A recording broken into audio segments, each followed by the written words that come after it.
Networking and marketing made simple is for you, the business owner who has a product, a service, or a message that you believe in. My name is Scott Aaron, and each week we'll take a behind-the-scenes look into the real-world marketing and networking tactics and strategies for getting what you have in front of you to a lot more people. Thanks for spending time with me, and now let's get started.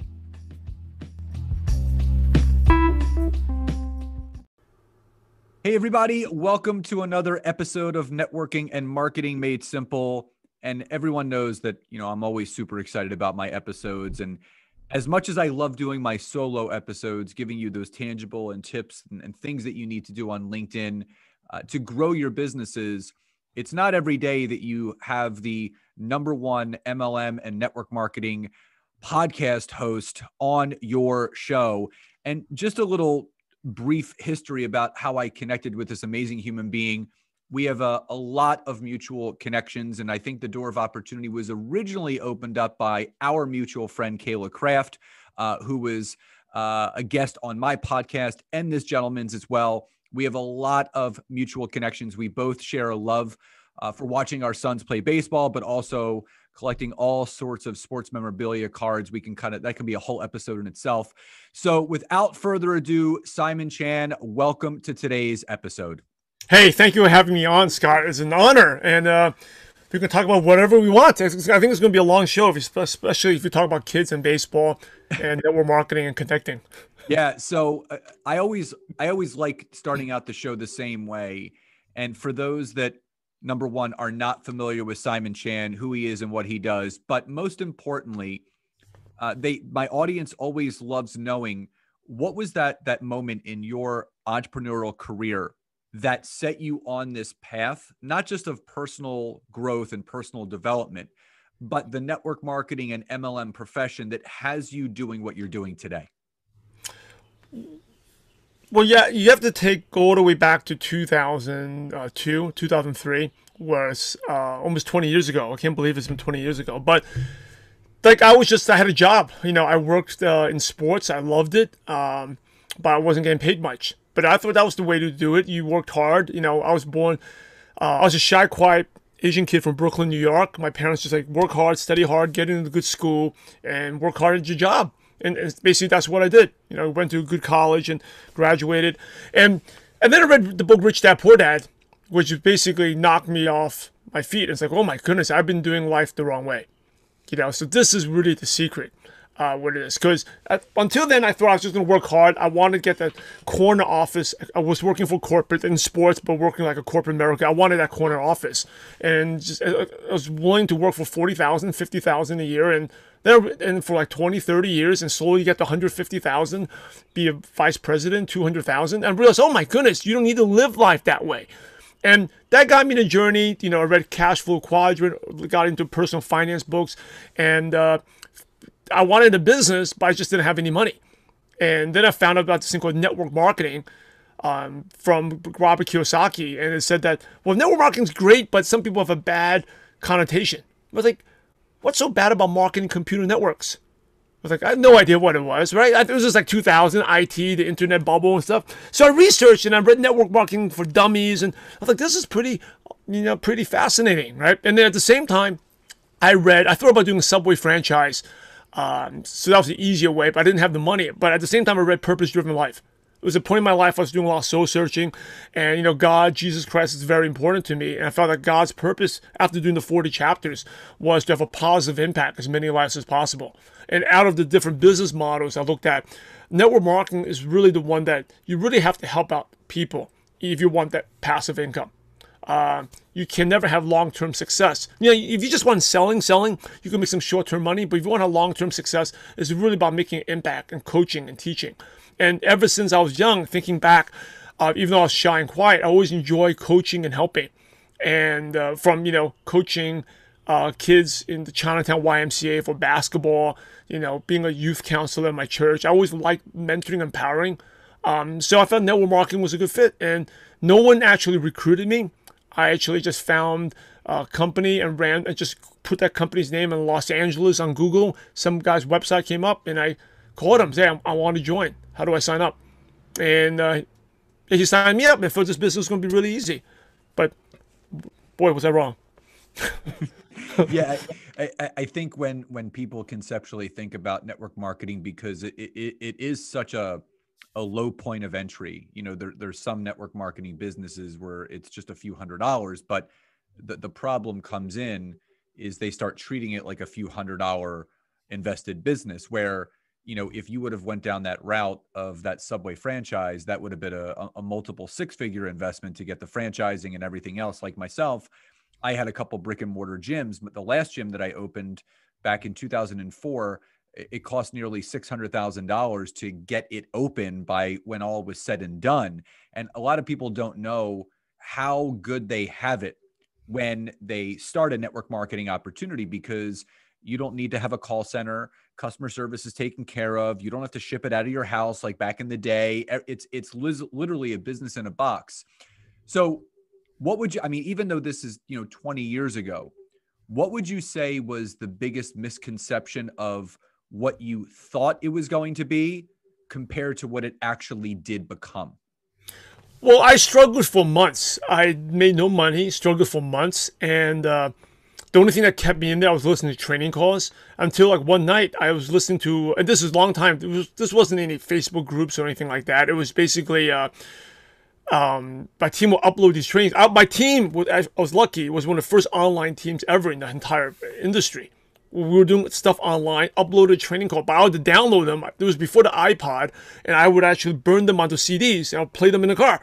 And I remember this training call. It said that, hey, this guy was saying, if you're doing the business, he's talking about this business is awesome. And I'm like, oh, I heard that before. Come on, I know that.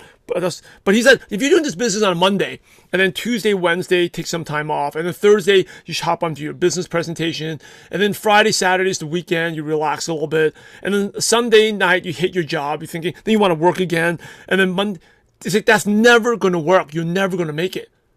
And I remember I was actually visiting my parents in New York in the driveway, and pulling up late at night in the driveway, and I actually rewound that CD and listened to that part 3 or 5 times. And I'm like, I felt like he was speaking directly at me. Because that was me.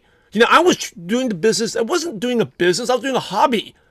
Right? You got to treat your business. I teach you. The aha moment for me was someone helped me become consistent. I had a mentor that pushed me and made me treat the business like a job. I have to show up every single day, even on days I don't feel like it, even days when I hate doing it, even days when I'm scared to prospect. You have to do it every day. And if you treat it like a job, you'll be successful. And you have to stay consistent. And, we love to be it's the saying, we love to be our own boss, right? We get to be our own boss.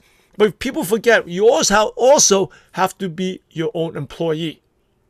And the boss Simon would fired the employee Simon a long time ago because I wasn't showing up. I was treated like a hobby. And so that was really my turning point. Someone helped me become consistent. And once I started doing a daily routine, treating my business like a job, and my job at the time, at 4:30, I had some time to do my business. And every day, whether I like it or not, I was spend 15 minutes of prospecting. And then within 3-4 weeks, I got my first sign up. And then from then, it started getting momentum. But that was probably the biggest misconception. It's like you shared that Subway franchise, treat your business.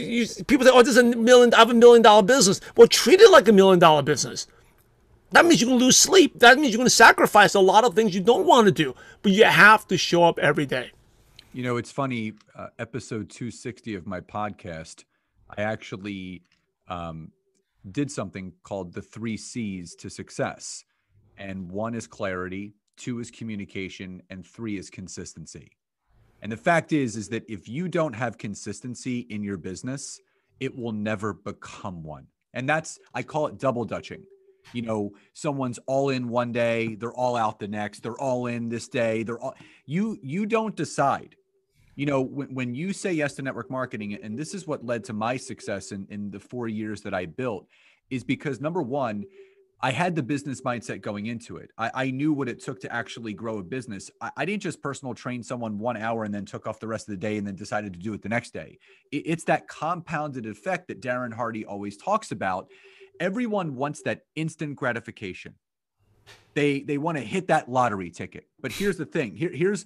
There's an analogy that I give my listeners and my clients, is that instead of treating your network marketing business like a lottery ticket, treat it like a 401k.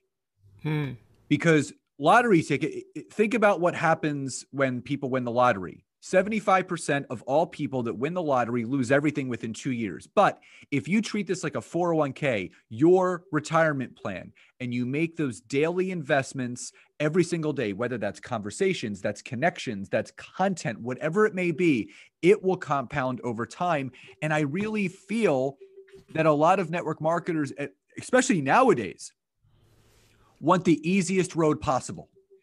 And I'm sorry, it is possible for every single person in network marketing to achieve success, but they're not going to. Again, like you said, with 10-cent habits, you have to have $1 million habits before the money shows up. Susan Sly, who we both know, she was my direct upline. And this is something that she taught me very early on. She said, you have to become successful in your mind before the money shows up in your bank account. Absolutely. And it was one of the best pieces of advice. This isn't about faking it till you make it, but you need to have those $1 million habits. So when the money does show up, you know exactly what to do with it. So Simon, my next question is this. You got in the industry way before I did. I got into it during the Facebook boom, and you and I both know how crazy that time was. From when you started in the early to mid 2000s going into 2010 on up, what do you think is the biggest difference between network marketing then to where network marketing is right now in 2021? Well, there's a lot of things. One, I always talk about consistency is the number one skill. It's not something you're born with. It's a skill, right? Like you said, you have the habits, the framework, the hacks, the routines that create that consistency.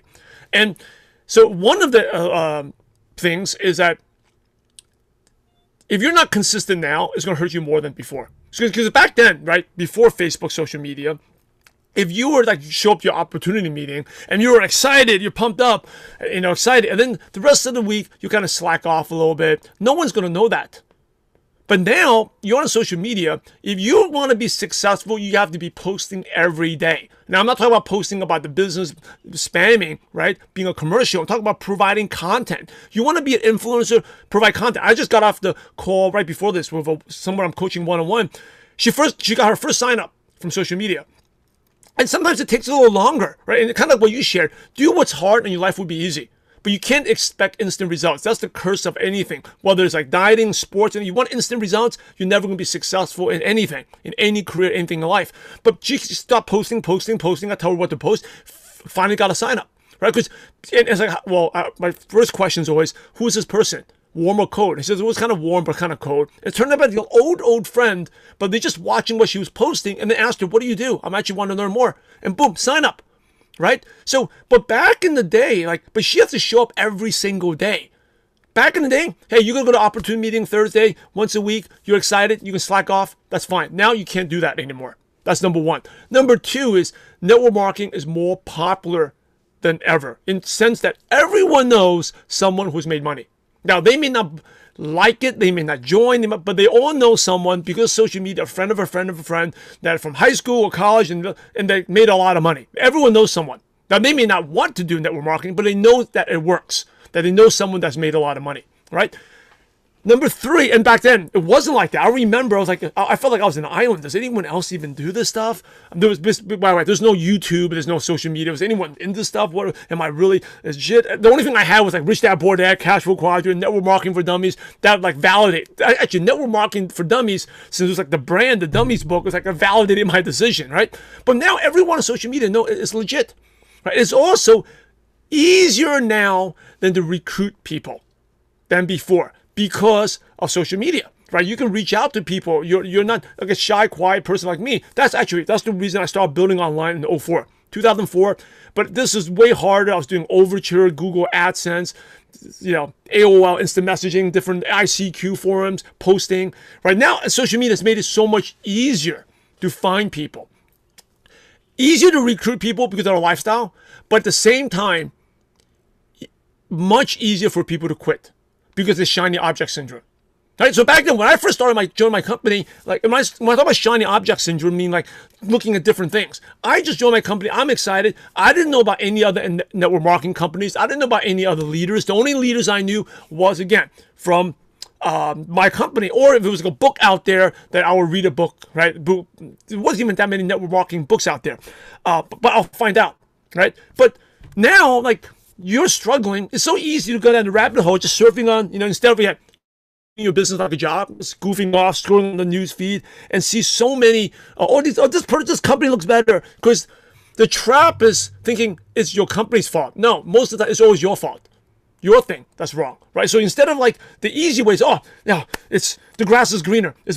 My products are no good. That company's easier. You just hop around. So it's much easier to lose people now. So as leaders, you really have to focus hard on creating that culture, the camaraderie, the fulfillment to keep people in your business. Well, otherwise, people jump to another thing, or maybe not even network marketing. No, I want to do Bitcoin, right? I want to do NFTs. I want to do affiliate marketing because it's all online. Back then, you didn't have I was like sheltered. I wasn't exposed to that stuff, right? All I knew was like network marketing, my team's training. So anyway, that's a long answer to your question. But it's, like I said, everyone knows about our profession now. No, I mean, it's perfectly stated, because even in 2013, when I started my network marketing journey, I had heard of network marketing. I didn't really know what it was. I only knew of like 2 companies, and now I can rattle off 30 or 40 because it's grown that much in the last 8 years. And just like you said, I remember a leader saying that you're going to have people leave your business and jump to another company, but the problem is they're taking them the same person they are in the company they were in to the new company, and they're going to repeat the same process over and over again. For me, people ask me all the time, what were those things that really helped you succeed in the very beginning that carried through your entire time? And the simplest answer is I started investing in myself. Yeah. And that I'm not talking about the things that I was supposed to be doing that were expected. What was expected of me was to show up every day on social media, show up for the weekly calls, show up to the company trainings. That was expected. That wasn't extra. The extra investment, I hired my first business coach 90 days into my network marketing experience, because I didn't want a shortcut. I wanted to shorten the learning curve. And I always correlate things back to personal training, because I used to do some bodybuilding as well. When I used to compete, I had my father train me. I hired a personal trainer, I hired a nutritionist, and I hired a posing coach. I didn't try to figure it out on my own. If I wanted to bring the best person to the stage and go from amateur to expert in what I was doing, I was going to invest in myself and other people that knew better than I did to show me how to do it. So, and I know you feel the same way that I do, is that just like you said, you're working with people right now.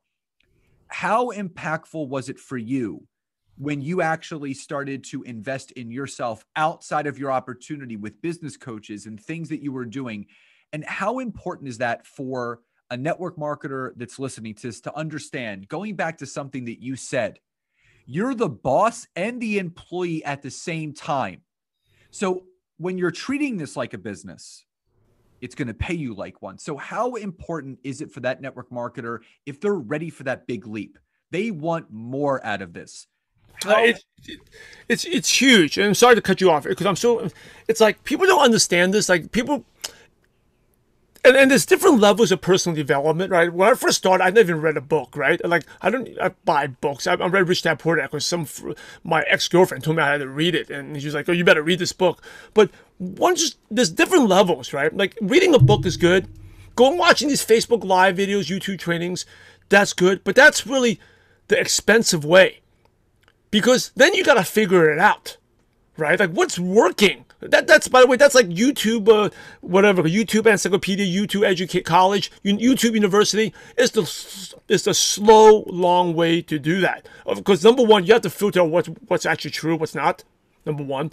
Number two, more about the coaching. It's not necessarily sometimes what to do, but it's the accountability, right? So for just to be purely transparent, I have 2 business coaches now, right? One call I'm kind of dreading all the time. But like I gotta think of something. I gotta do something to tell them. I gotta do something. I can't be the same call as last week, because it's an area where I'm slacking on, which is exactly what I hired him for, right? And sometimes it's not like he's teaching me new, but just the fact that it forces me to do something, and that's worth it, right? Because it's like, if you're working in the gym, people, if you have a trainer, always have better results than people who don't have a trainer, right? But that's like in terms of body, but your health. But you talk about $1 million business.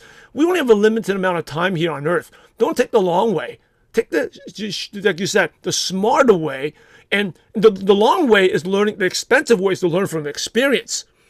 The smarter way is to learn from other people's experience, right? So you get a shortcut. And the last thing is the accountability. I have an accountability partner, someone that I'm friends with. He's the owner of a company. Okay, and we've been doing 1 month every month on the first Wednesday of the month. We do a 1 hour accountability call. I got to share 30 minutes. He's got to share 30 minutes. We've been doing it for the last 6 years.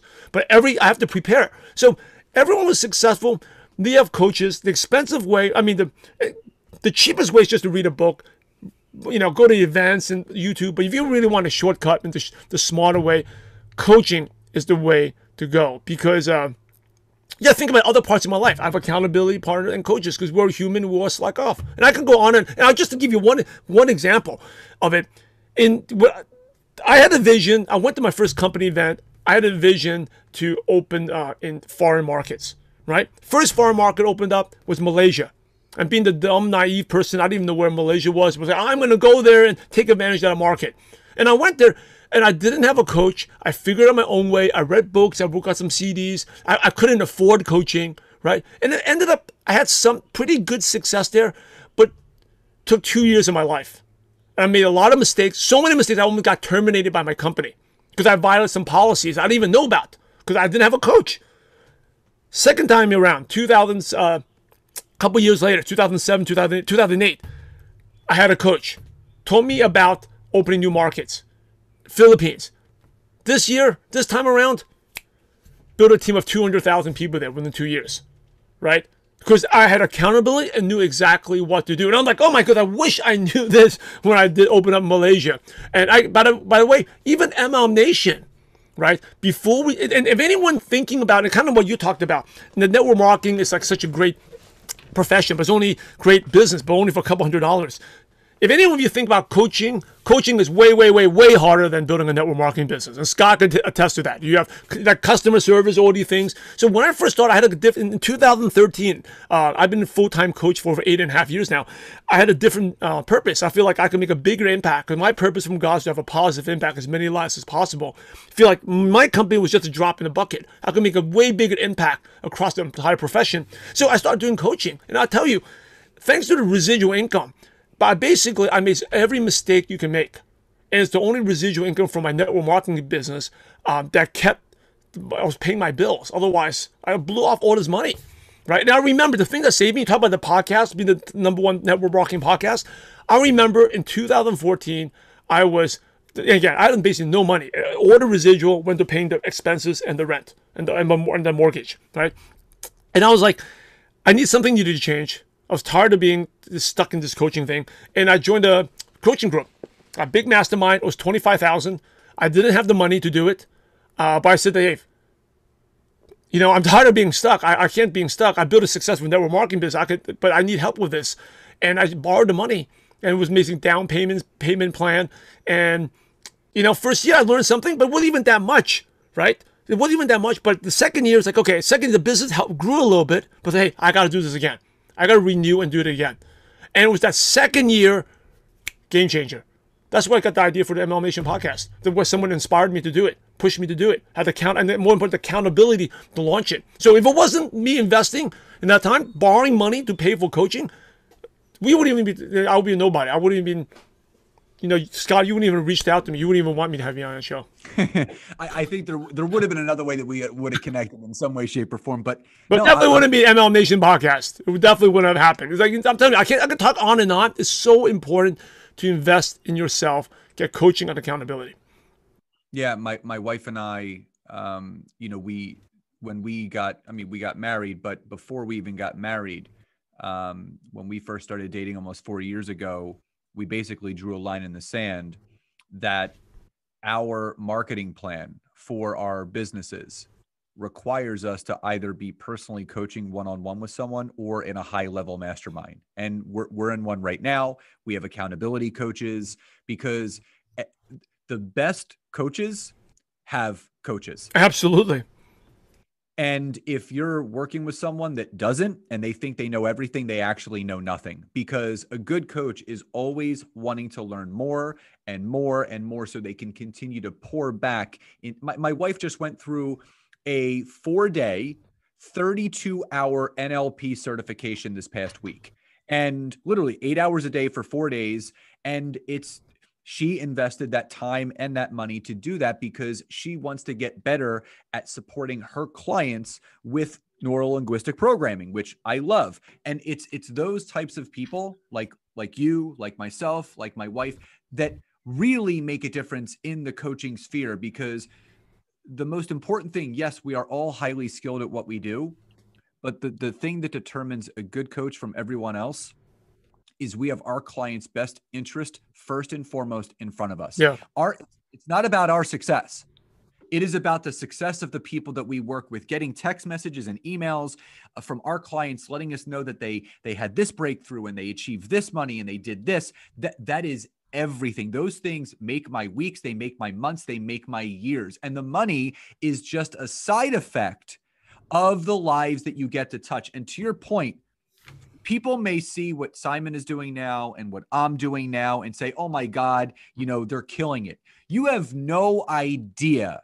You're seeing the success rate now, but this is the compounded effect from all of the chapters that we've been writing in our books of business for the last 20 years, for the last, 15, 16 years for me.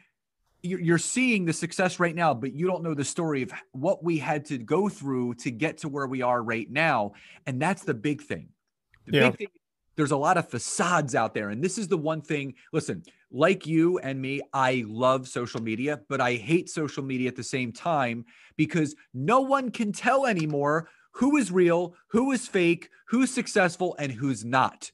Because you're looking at these images on Instagram of people that are crushing it, popping bottles, sipping champagne on boats, living this hashtag ideal life, right? Hashtag financially free. And you don't know what their bank accounts are, because success does not lie in the size of the house, the make and model of your car, or the size of your bank account. Success is a feeling.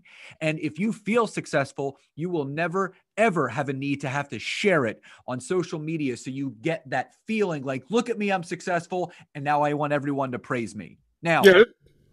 Well, I want to add one thing about success is like, that's all relative.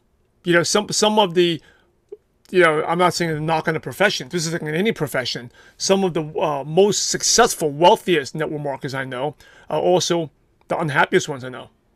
And some of the ones that are making $2,000 a month are one of the most happiest network marketers I know. And that's like in any profession. Some of my friends, I have a friend that made $1 million a year by 25 in finance. Not very happy, right? And I have other friends that are making 50,000, really, really happy. So that goes back, again, the thinking differently. Like success is not just about the money. It's about overall things and balance in life. Like someone who makes a lot of money but no health is successful, right? So when you're looking at the social media, or like there's a saying, don't compare someone's highlight reel, real life, to someone's highlight reel. You have no idea that person. That person can be totally miserable, right? That person may have low self-esteem. That's why you have to put stuff like that to make them feel better. Because without those images of, oh, my ideal life, sipping champagne on boats, they'll feel like crap. So, and one other thing I want to add, you talk about coaching, joining. One of the things that people forget is like the reason why I hire coaches is not the accountability, that's what I learned, but more importantly, I get into that network. They trust me, and now I have access to someone's network. And the words about who you know, who knows of you, and you never know what's that going to take you. No, I completely agree. And one of the greatest business tools that we all have is our ability to create meaningful connection with someone else.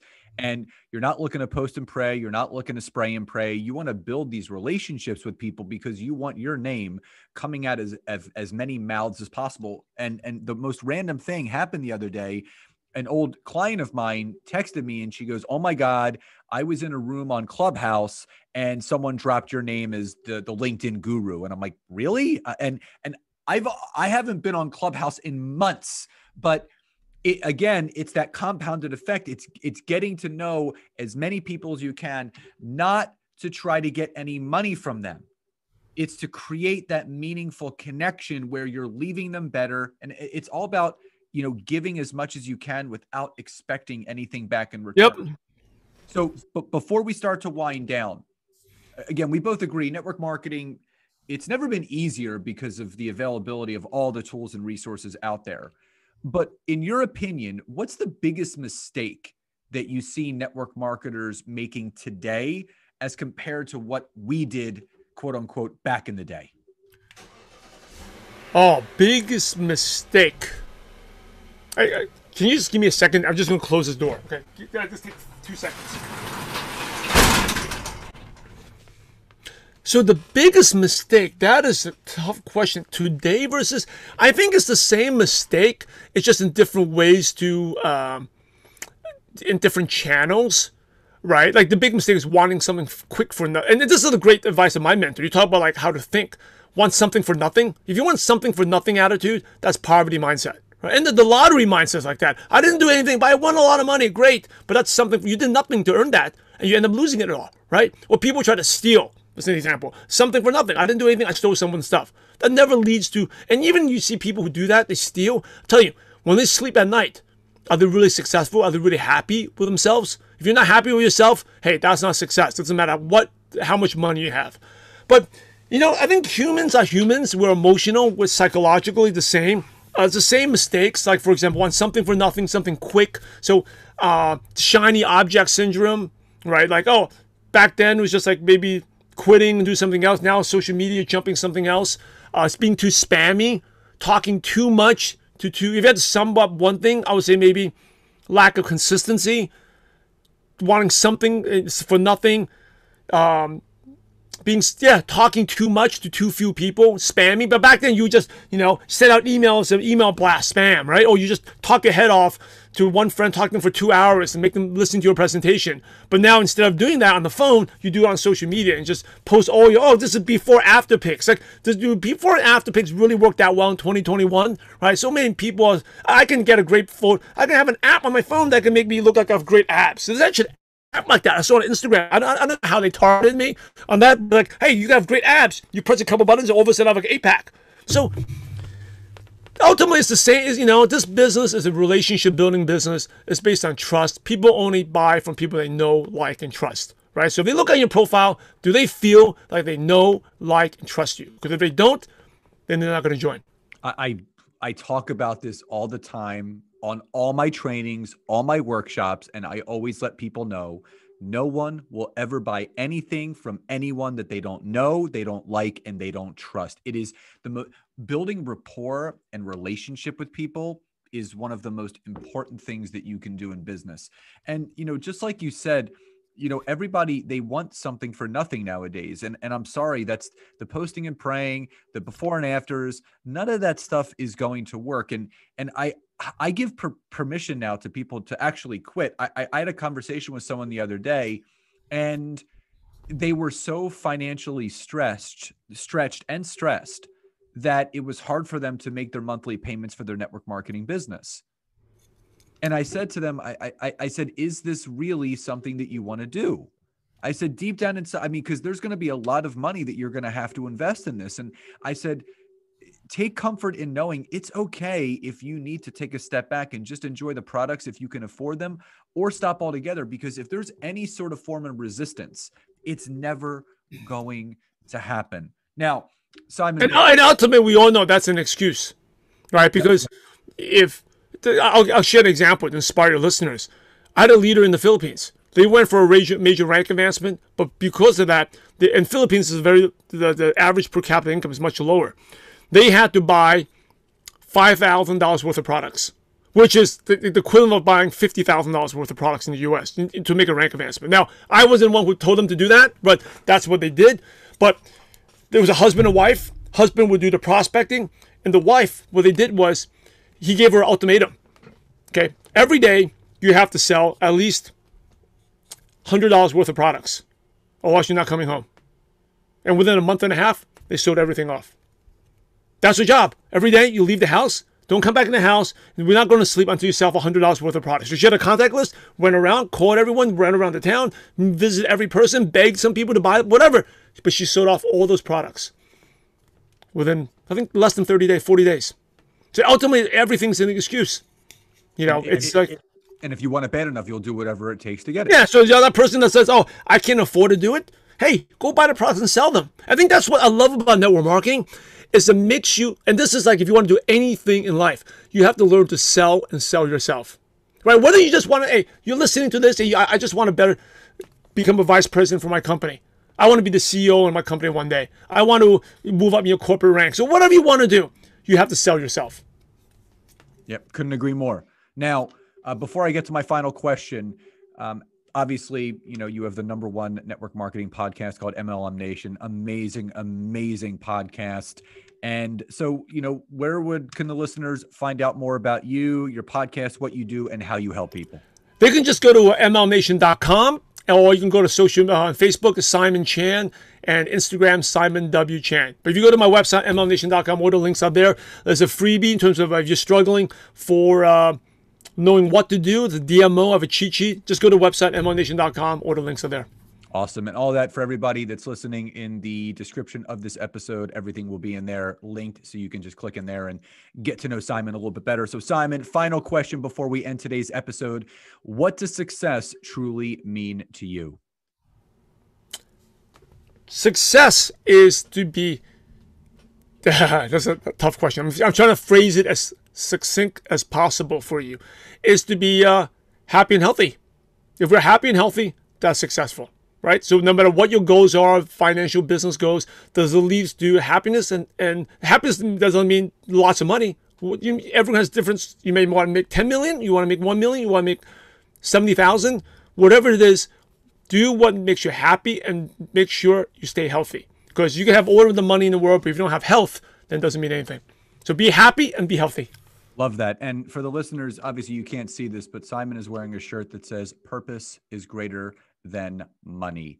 And I couldn't agree more. It's about the purpose of behind what we do. Without our health, we have no wealth. And that's why we're here. So Simon, thank you so much. Obviously, this has been a big, big goal and dream of mine to have you on here, because you've been such an influential force in the network marketing and MLM world that we are both attached to. And it's really an honor and a privilege. And just thank you for your time, your energy, your love, your expertise, and all the knowledge that you gave to the listeners today. And truly grateful for you and the opportunity that you had, to come on here today. Hey, thank you for the kind words, Scott. And my last words is, hey, remember, we're all in the profession to help others. So go out there and have a positive impact on someone's life today. God bless you all. Awesome. Everyone, please enjoy the rest of your day, and I'll talk to you next time. Bye, everyone.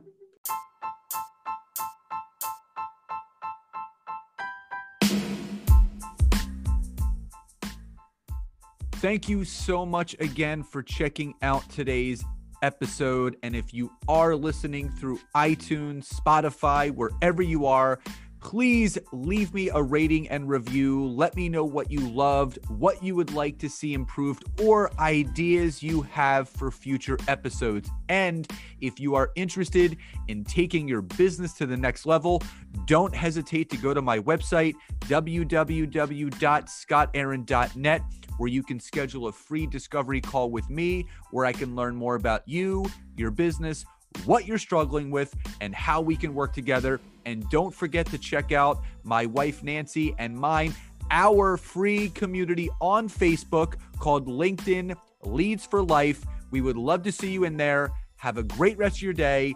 And thank you everyone for your support. Grateful for each and every one of you.